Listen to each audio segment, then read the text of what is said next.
ବସି ପଇଲା ପୁରା ଚକ ମାରିଲି।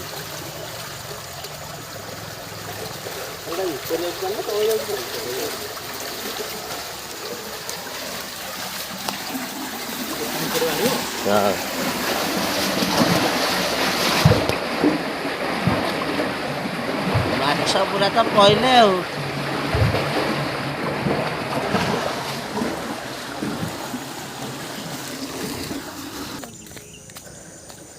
ପୁରା ଶୁଖିଲା ହେଇଗଲା ଆଉ।